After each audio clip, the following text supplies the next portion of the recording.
mahimbing na tulog ng pamilya Recto sa tahanang ito sa General Santos City, nabulabog nung ang kaanak nilang si Ray na natutulog noon malapit sa bintana,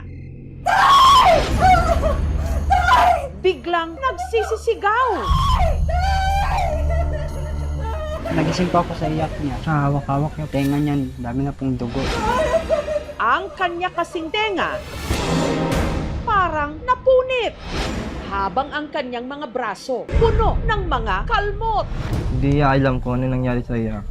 Sino o ano ang may kagagawan nito? May bigla pong nahulog sa ibabaw ng bubong. Nanton ako sa taas. Tingala ko lang. Wala kaayo. Ang mata niya. Parang asma. Umatake pa sa tenga tsaka sa braso ko. At hindi raw ito ang unang beses na di umano may umataking ganito sa kanilang barangay. 3 beses akong kinalmot. Anak ko pa talagang nabiktima ng aswang. Sa mga patulog na riyan, na-check nyo na ba kung nakabukas pa ang inyong bintana? Dahil sa tinamong sugat ni Ray, kinakalmot ng pangamba ngayon ang mga residente ng barangay na ito sa General Santos City sa Mindanao. Matakot din kami. Baka kami ang masusunod na po mga biktima dito. Hindi na may magpalabas ang mga bata. Kay mahadlok mi. Kanya-kanya sila ngayon ng pangontra. Kada 6 p.m. nagilagay ako ng asin at bawang sa bintana namin. Samantala, sa bahay na ito sa Barangay Lagaw, pansamantala ngayong nakatira ang 12 anyos na dalagitang si Ray na siya di umanong pinakahuling pinuntirya ng kinatatakutan nilang nilalang. Dito po, sa braso niya, dito hanggang dito sa likod, sa taas, at sa baba nito. Diklat na lang ang naiwan, mga 1-2 inch ang haba. Dito sa tinga niya, medyo mahaba rin, tinahi lang ng doktor, napupunit na siya. Si Ray nakatira raw talaga sa bahay ng mga magulang ng kanyang tatay Henry. Pero dahil sa takot na balikan siya ng di umano kumalmot sa kanya, sa bahay ng tiyahin niyang si Jana muna siya pansamantalang tumutuloy. Dito siya natutulog kasi mas marami kami dito, mas maproteksyonan namin siya dito. At para patunayang hindi siya gumagawa-gawa lang ng kwento, bumalik si Ray sa kanilang bahay para ilahad kung saan nangyari ang lahat. Diri ko gatulog kay diri akong ulo, tapos diri akong tail nakatubang ra ko sa bintana nga walay sira. Cortina lang. Pero pasado 1:00 ng madaling araw, Bigla pong sumakit yung tenga ko. Marami na po siyang dugo. habang ang kanya naman daw mga braso Maraming kalmot. Sobrang sakit po, kaya napasigaw na po ako. ang mga tiyuhin niyang sina Gilbert at Javer nagising sa iyak ng kanilang pamangkin. Hawak-hawak yung tenga niyan, dami na pong dugo. Hindi niya alam kung ano nangyari sa iya. Sa gitna ng kaguluhan, naabutan sila ng ama ni Ray na si Henry na nooy kauuwi lang mula sa pamamasada. Galit na galit pa ako noon eh. Gusto ko na pong magwala kasi naawa po ako sa anak ko. Tao ba dito? Sino kumalmat sa anak ko? Kung sino mang may gawa, gusto ko na sanang suntukin. Hindi pusa o daga. Yung sugat ng tinga ng anak ko, ang haba, parang mahaba po ang kuko. Sa paningin ko po parang aswang. Umakyat pa po ako sa bubungan namin. Tao ba dito?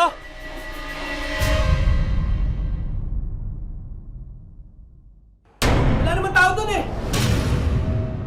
Wala po ako nakita. Si Ray dali-daling isinugod sa ospital. Pinalinisan at saka pina-atetitan tapos anti-rabies. Yung nurse at saka yung doktor na naglinis ng tinga ng anak ko, nagulat kung sino ang may gawa. Hindi rin nila alam. Lumakas yung loob ko. Aswang talaga ang may gawa sa anak ko. Dinala ni Henry ang kanyang anak sa albularyong si Rose. Pagtambal sa iya ha, kung imursuhan siya, aswang man. Nakagusto niya ang aswang. Sina Jana at Claudine naman, pakiramdam nila, konektado rin ang kakatuwang karanasan nila kamakailan sa nangyari kay Ray. Nung gabi kasing inatake raw si Ray mga around 12 midnight. Nasarapan po kami sa pag-uusap. May bigla pong parang nahulog sa ibabaw ng bubong. Malakas po. Siguro po, palipat-lipat lang po dito sa lugar namin yung sinasabi nilang aswang. Kung sina Jana at Claudine, binulabog lang nung gabing yon. Ang kabarangay naman nilang si Rowel, di umano, nakaharap pa ito. Tapos sa buntag pa talaga, cellphone lang yun. Lantan ako sa taas. Tingala ko lang, ako ay pakpak, kuko, dagko, ayo. Motong ulo ko kalihok ato kay nag-aito ay man eh. Dagan ko diri, kitawag na ako sa papa. Pagawas na ako, tingala ko, wala na siya. At tila hindi na uubusan ang mga nagpapatotoo na may hindi pangkaraniwang nilalang na gumagala sa kanilang barangay. Yung buwagag na nagatayo din ang mata pula, tas yung ngipin niya is parang lagari. Pareho nga kaya ito sa di umano umatake rin kay Ray Ray. Gusto ko talaga ma-face to face yung aswang na gumawa sa tinga ng anak ko. At alam daw nila ang di umano lungga nito. Itong puno po to ay pangalan po ay Alom-Alom. At sa tingin po namin, dito po yung nakatambay yung sinasabi nilang aswang. Kasama ang founder ng Davao Paranormal Society, tinungo nila ang lugar. Ano ang kanilang madaratnan? Kita mo yan? Ayo. Entity yan. Ayan, nandito. Nakakagulat po ako. Aswang ba talaga ang umatake kay Ray Ray? May gawa nito, isang malaking Talasan ang pagtingin sa inyong paligid at baka sa inyo'y may nagmamasid. Lalo't mas kahindik-hindik ang mga susunod na nangyari sa barangay na ito sa Jensen sa aming pagbabalik. Dito sa may bubungan. Meron na naman. Lumilipad. Sinusundan ka yata eh. Ayan, nandito. Dalagita sa General Santos City sa Mindanao. Parang napunit at duguan ang tenga. Puno rin ng kalmot ang mga braso. Dahil di umano sa umatake sa kanya. sa paningin ko po parang aswang. At hindi raw ito isolated o nag-iisang kaso. Dahil sa pag-iikot ng aming team sa barangay, may nakilala silang di umano. Minsan na rin daw sinalakay ng pinaniniwalaan nilang aswang. Si Janice, dalaga pa lang daw siya nung di umano, pinuntirya rin ng aswang sa loob mismo ng kanilang tahanan. Bali natutulog kami, sa likod ko may butas. Akala ko, di na kalabit ako ng kapatid ko. Naramdam ko na masakit.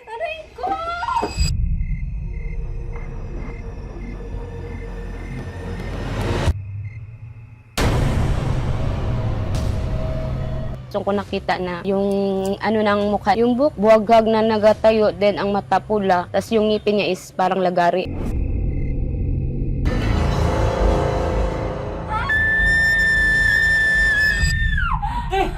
Ano ka ba? Anong gabing-gabi na? Nung pagkarinig na aswang, yung papa ko tumayo, kumuha ng itakay maglabas. Pero wala naman silang nakita. At gaya ni Ray Ray, si Janice, nagtamo rin daw ng mga kalmot sa katawan. Sa likod, takot na takot na kasi nakita ko nga yung mukha. Si Henry, desididong maghiganti sa gumawa raw nito sa kanyang anak. Gusto ko talaga ma-face to face yung aswang na gumawa sa tinga ng anak ko.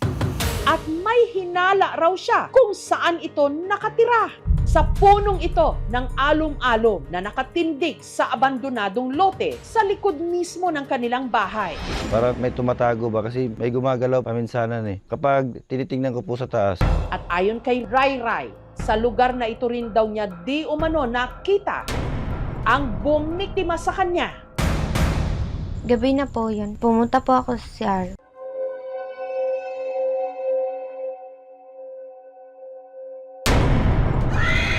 Tumingin ako sa puno, may nakita po ako parang mata po.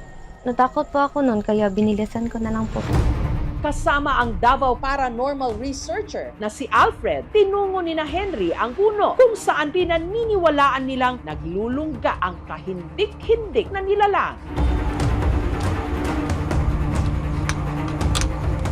Nakita nyo? Dito sa may bubungan. Meron na naman. Sinusundan ka yata eh. Ito ang SLS, kung kuha siya ng motion. Kung may motion man, makikita natin. Kita mo yan? Ay, oo. Malabo. Parang ano. Entity yan. Ayan, dito. Sarap pa. Meron tayong nakukuha na entity dito. Ayan. Taas. Ikaw yung aswang o multo ka lang? Pakita ka naman yan sa puno kung ano, kanyang ka. Lumilipad. Nakagulat po eh. Mukhang ano talaga. Kaso lang nawawala eh.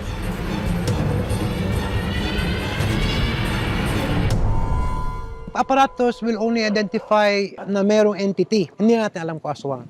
Natakot po ako, tsaka mas lalo po akong kinabahan na meron doon. Hindi na po ako pupunta doon. Pero sa punto de vista ng siyensya, May gawa nito, isang malaking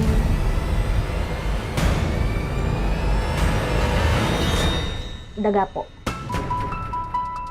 Rats are nocturnal animals. Pwede silang kumagat ng tao kung gusto po ng daga, yung blood. Pagkagat ng dumugo, inulit-ulit na. Yung sa braso po, pwedeng kalmot yan ng daga. Yung kuko nila mahaba po. Pag nag-scratch, magmamarka talaga. Kung halimbawa, nakagat po tayo ng mga hayop, agad po tayong pumunta sa malapit na hospital, magpaturok po tayo ng anti-rabies or anti-tetanus.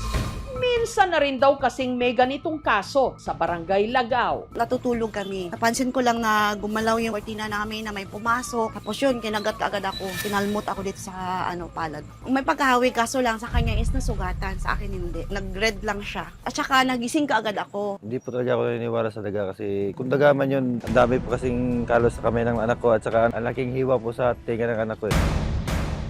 Dinadala pa rin to siguro ng mga matatanda dahil nga may nakikita silang hindi nila maipaliwanag eh. Wala po kayo dapat ikatakot dahil safe po tayo dito. Ang ating mga kapulisan po dito sa Barangay Lagaw ay 24 hours po nagururondalya. Maraming nagsasabi na meron talagang aswang.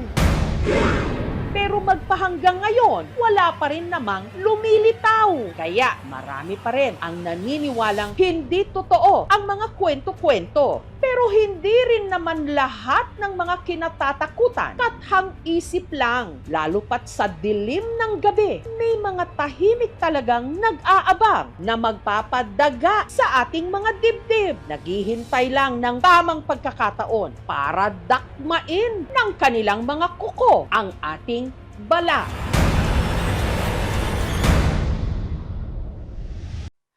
Thank you for watching mga kapuso. Kung nagustuhan niyo po ang videong ito, subscribe na sa GMA Public Affairs YouTube channel. And don't forget to hit the bell button for our latest updates.